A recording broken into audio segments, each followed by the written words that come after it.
लोकसभा चुनाव के 2 चरणों का मतदान हो चुका है। अभी भी 5 चरणों का मतदान बाकी है। इसी बीच 2 ऐसी बड़ी खबर आई है कि पूरे देश के लोग हैरान हैं। भारतीय जनता पार्टी जो अभी तक दावा कर रही थी कि वो सरकार बनाने जा रही है, उसका यह दावा फुस साबित हो रहा है, क्योंकि ये दोनों खबरें भले ही हिंदुस्तान के मेन स्ट्रीम मीडिया से गायब हो, इन पे कोई चर्चा न हो रहा हो, इसमें कोई डिबेट नहीं हो रहा हो, लेकिन ये देश के लोगों को परेशान कर रही है। पहली खबर हमारे और आपसे जुड़ी हुई है। कोरोना महामारी, आप सब उससे पीड़ित रहे हैं, आप सब उसका सामना किए हैं और किस तरीके से उस दौरान लोगों को परेशानियां हुई, पैदल चले लोग, लॉकडाउन को हमें सहना पड़ा और इस तरह की तमाम समस्याओं का सामना करना पड़ा। और उसी से बचने के लिए एक वैक्सीन का खोज हुआ। एस्ट्राजेनेका और हिंदुस्तान की सीरम इंस्टीट्यूट मिलकर कोविशील्ड नाम की एक वैक्सीन को इजाद किया। आनंद फानंद में सरकार ने बिना किसी जांच के, बिना किसी प्रयोग के इसको लोगों के ऊपर थोप दिया, हिंदुस्तान के लोगों के ऊपर थोप दिया। हिंदुस्तान के लगभग 70% लोगों ने कोविशील्ड का टीका कोरोना से बचने के लिए लगाया था। और तो और उस टीके पे जो सर्टिफिकेट मिल रहा था, उस पे हिंदुस्तान के प्रधानमंत्री नरेंद्र मोदी जी की फोटो होती थी। सरकार ने सारे लोगों को, हिंदुस्तान के लोगों को यह टीका लगवाने के लिए प्रेरित किया। उस समय यदि कोई इस टीके के विरोध में बात भी करता था तो उसको एंटी नेशनल घोषित कर दिया जाता था। लेकिन आज जब सवाल खड़ा हो गया इस टीके के ऊपर कि खुद जिस कंपनी ने इस टीके का निर्माण किया, वो ब्रिटेन के कोर्ट में स्वीकार करती है कि हां, हमारे इस कोविशील्ड वैक्सीन से दुर्लभ घटनाएं हो रही हैं। TTS यह एक ऐसा मेडिकल टर्म है जिसमें शरीर के अंदर खून के धब्बे बनते हैं और उस धब्बे बनने के कारण ही बड़ी मात्रा में हार्ट अटैक और ब्रेन हेमरेज हो रहे हैं। अब जरा सोचिए कि भारत में भी आप लोग अपने अगल बगल यह सुन रहे होंगे कि कम उम्र के लोगों की ज्यादा हार्ट अटैक की घटनाएं हो रही हैं।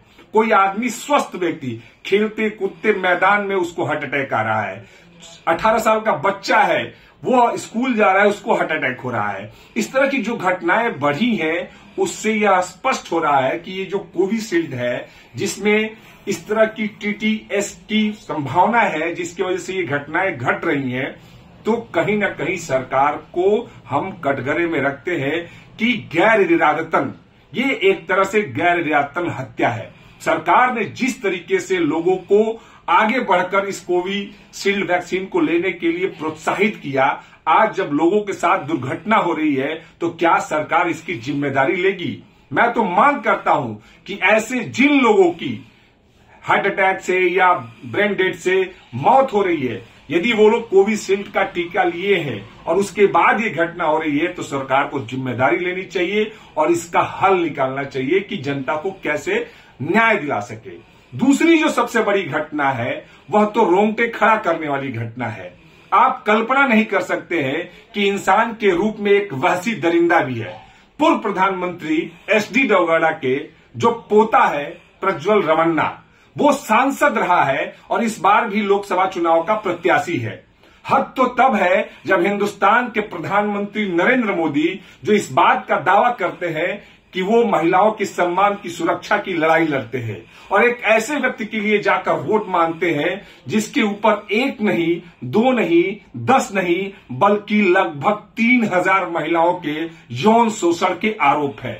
उसके इतने सारे वीडियो हैं जिससे शर्म आ रही है और इस तरह की खबर पढ़कर रोंगटे खड़ा कर दे रहे हैं कि क्या वो सच में इंसान है या हैवान। लेकिन बीजेपी अपनी बेशर्मी की सारी हदें पार कर चुकी है। उनके जो नेता हैं वो सारी बेशर्मी की हदें पार कर चुके हैं, अभी भी उसका डिफेंस कर रहे हैं। लेकिन जनता के सामने, हिंदुस्तान के 140 करोड़ लोगों के सामने बीजेपी का पोल खुल चुका है। अब जनता जान गई है कि एक ऐसा सौदागर बैठा हुआ था जो 52 करोड़ रुपया के लिए, ये सीरम इंस्टीट्यूट 52 करोड़ रुपया इलेक्टोरल बॉन्ड के माध्यम से मोदी सरकार को, बीजेपी को दिया है चंदा। तो 52 करोड़ रुपया के लिए आपने हिंदुस्तान के 70% लोगों की जिंदगी खतरे में डाल दी। ये कैसी सरकार है? सोचना होगा, समझना होगा। और आने वाले समय में जो 5 चरणों का मतदान बचा है, उसके लिए आपको मतदान करना है तो कांग्रेस के 5 न्याय को ध्यान में रखना होगा। तभी इस आपका और इस देश का सबका भला हो सकता है। क्योंकि आप देख ही रहे हैं कि ये लोग पूरी तरीके से संविधान के खिलाफ है। तो यह चुनाव संविधान को बचाने को है। जय हिंद, जय भारत।